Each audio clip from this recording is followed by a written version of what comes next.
Monday morning. Let's keep it rolling here. Yeah, Abby. I it looks actually fly. like the Stop yellow acting tie. Yellow tie looks ugly. Bo Nix passed for 321 yards. Shannon, did you see it? 4 touchdowns on a 30-0 rout of the Kansas City Chiefs. The bevy of backups on Sunday, which helped return the Broncos to the postseason party for the first time since winning Super Bowl 50.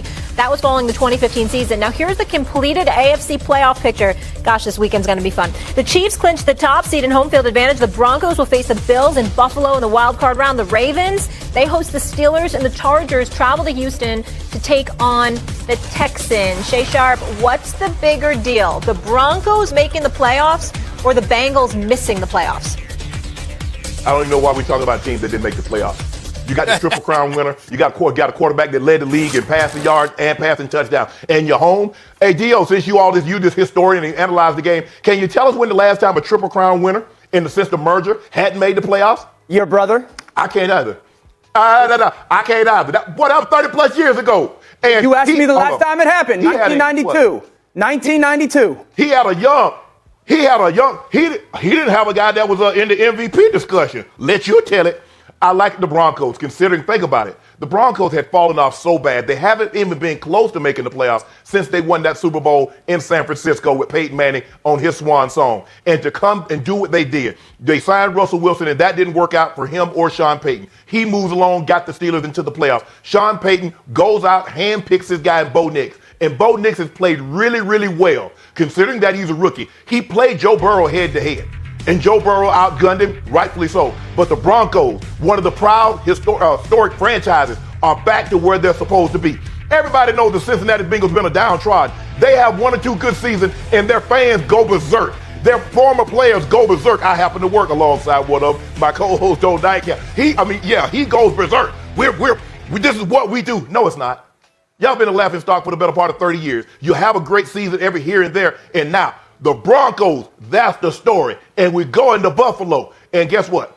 Hey, everybody's afraid of the Bengals if they get into the playoffs. Well, guess what you do? If you play well in September, because even at what we heard, they got off to a slow start. So I'm gonna turn it over to you guys. If you win 5 straight games, you win all your games in December and you win 1 game in January, how slow a start? So whether the slow start in September, okay, I can understand that, but you pick it up in October. Whether the slow start also in October, I can understand that, but then you pick it up in November. So you had a slow start in September, October, and November. But let me guess, it was the defense fault. Okay. I mean, they fired it. Broncos, baby. Bronco country. Stand up. Well, we understand that your emotions are compromised. I mean, let's get big time first. I mean, big time. It's not as if you're the paragon of neutrality, for crying out loud. I mean, we know better than that, but you give credit where credit is due because you got a rookie at quarterback who we all like, incredibly impressive in Bo Nix. And Sean Payton did his thing because to push Russell Wilson out the door the way that they did, and then insert a rookie. Clearly, Sean Payton has an idea of what he's doing as a head coach, and props to him. But Shannon, I'm gonna go opposite of you on this in terms of the Bengals, but not to applaud them. Here's why I think it's a big deal. I'm going to say this again. Everybody thinks I'm joking when I say this. I think there needs to be an investigation into what the hell Zach Taylor and his staff are doing in the offseason. I mean, every single September, these guys show up, and they don't show up. They don't win games in the month of September. I mean, they're spotting teams 2 and 3 games in their division after September for going on 5-6 straight years. What the hell are they doing? Now, when I look at Joe Burrow, I see a guy that's led the league in passing yards and touchdown passes, of course. All right, when you think about what he's accomplished, 3rd in QBR, 3rd in passer rating, you see the numbers, but no MVP since the 1970 merger has been an MVP, having finished at least 2 games above 500. That's really the litmus test. You're 9-8. Every MVP has finished at least 2 games above 500, if not more. Joe Burrow is not going to be an MVP, but we know how big time he is. We know what he did in the month of September. 75% completion, December rather. 75% completion, 1,500 yards passes, 16 touchdowns. The guy was absolutely sensational in the month of December. Handled his business in January as well. I'm just looking at them as an organization and asking myself, what the hell is going on? Why don't you win games early so you're not climbing up from the rear at the end of the season? I don't get that, Dan. That's my problem with Cincinnati. And I think with their talent, for them to be on the outside looking in with a 9-8 record, I think that's egregious when you consider the way Jamar Chase played, the way Joe Burrow has played, what T. Higgins is capable of, etc. It's inexcusable for them to be in this position. The bigger deal, not even close, is the Bengals not making it. Not even close. Now, shout out to Sean Payton and the Broncos and Bo Nix for getting in. That's awesome. The Broncos were 8-9 last year. It wasn't like they were that far away from being a playoff football team last year. They fall to 10-7, or they jump to 10-7 this year and get in. So there's that definite two-game growth, and no question about it, the accomplishment with the rookie quarterback's a big deal. Shannon, you asked the question. The last time a receiver went for the Triple Crown and didn't get in, which is what Jamar Chase did this year, was 1992. It's relatively almost impossible to have it happen. For the context of how hard it is to go accomplish it, the Bengals are the first team ever to have a quarterback lead the NFL in passing, to have a receiver get the Triple Crown, and to have a guy lead the NFL in sacks. Not only are they the first team ever, they're obviously the first team ever to have that and not freaking get in. Joe Burrow this year threw for 42 touchdowns and 9 picks. That is a plus 34 touchdown to interception ratio. No quarterback in the history of the NFL, has ever had a plus 30 touchdown to reception ratio and not been in. Joe Burrow is plus 34 and not getting in. It's shockingly difficult and almost impossible to comprehend that team with that offense and that receiver and that quarterback and Trey Hendrickson didn't get in.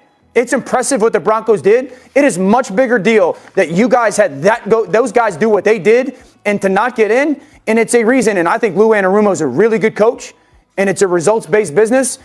That's something had to change. And that's probably the reason why they moved on from him as their defensive coordinator this morning. Really good football coach.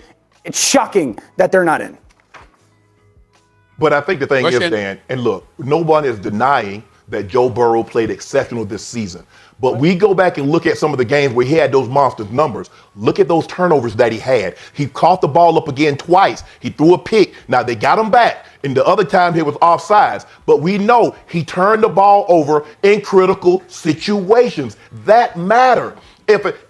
Stephen A., if a guy scores 60 points and in crucial moments he has 3 turnovers, we can't just look at, well, he did have 60. What about the turnovers in which you didn't get shots up? What about the missed opportunities? We're not going to act like that he didn't have a strip sack that led to Kansas City getting back into that game. We're not going to act like he didn't have a turnover that got the Ravens back into that game.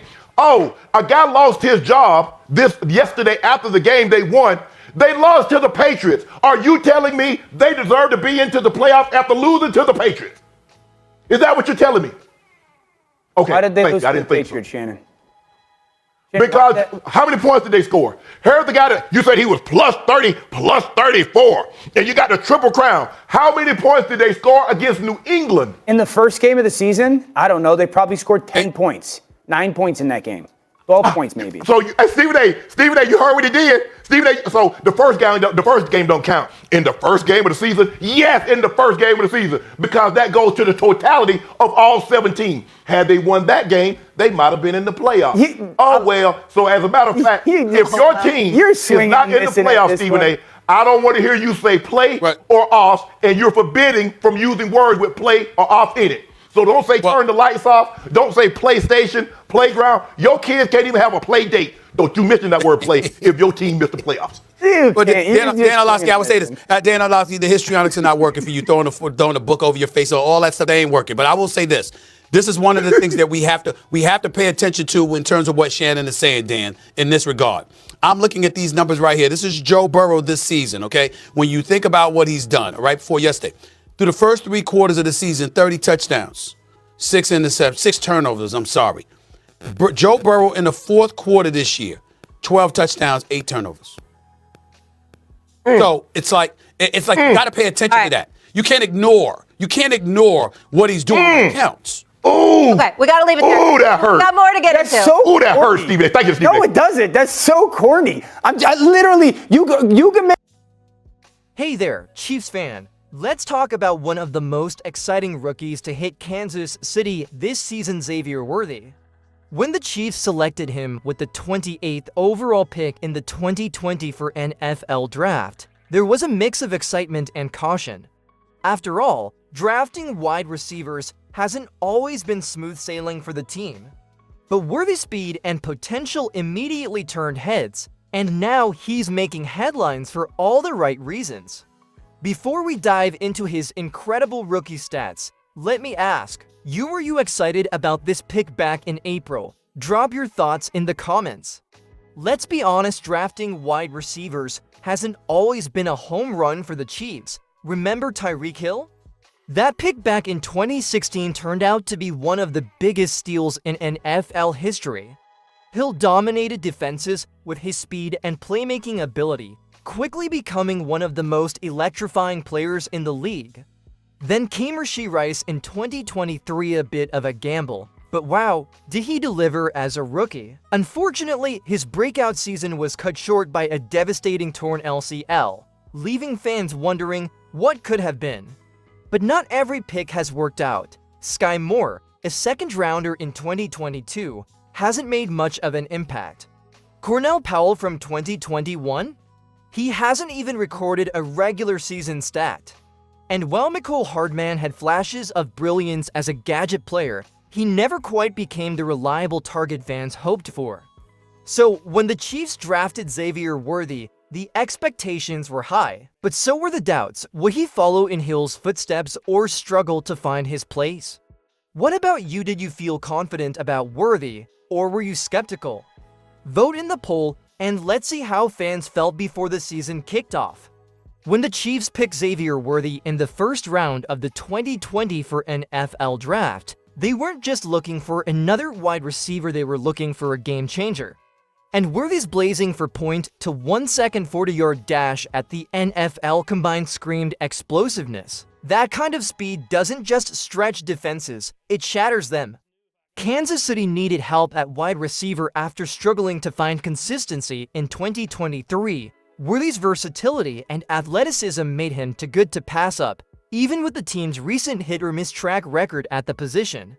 And how about this for perspective? Worthy joined an elite group of rookies to score 6 receiving touchdowns and 3 rushing touchdowns, a club that includes Gale Sayers, Doak Walker, and Tyreek Hill. That's legendary company. Quick question for you: do you think Worthy's speed is his biggest weapon, or is it his versatility? Drop your take in the comments below. Now, let's break down his rookie numbers and see just how big of an impact he made in his first season. Let's talk numbers, because Xavier Worthy didn't just make an impact, he made history. In his rookie season, Worthy led all Chiefs wide receivers with 59 catches and 638 yards. Not bad for a first-year player, right? But what really stood out were his 9 total touchdowns, the most by any player on the team. And here's where things get even more exciting: 6 of those touchdowns came through the air, showing off his deep threat ability, while 3 came on the ground, proving just how versatile he is. With speed like his, Andy Reid wasted no time finding creative ways to get the ball in Worthy's hands. Whether it was jet sweeps, screens, or bombs down the field, Worthy showed defenses that he's a nightmare to cover. Playing alongside Patrick Mahomes didn't hurt either. Mahomes' ability to extend plays gave Worthy plenty of chances to showcase his quickness and route running skills. And let's not forget, Mahomes now has another dynamic weapon to keep defenses guessing. So here's a question for you: do you think Worthy is already the most dangerous receiver on the team, or is someone else still hold that title? Sound off in the comments and let's debate it. Now, let's take a look at what's next for Worthy and how he could shape the Chiefs' playoff run and beyond. With the postseason just around the corner, Xavier Worthy is set to play a major role in the Chiefs' offense. His ability to create mismatches and score in multiple ways makes him the kind of weapon that defenses lose sleep over. And let's be honest, having Andy Reid drawing up plays and Patrick Mahomes delivering the ball puts Worthy in the perfect position to shine under the playoff lights.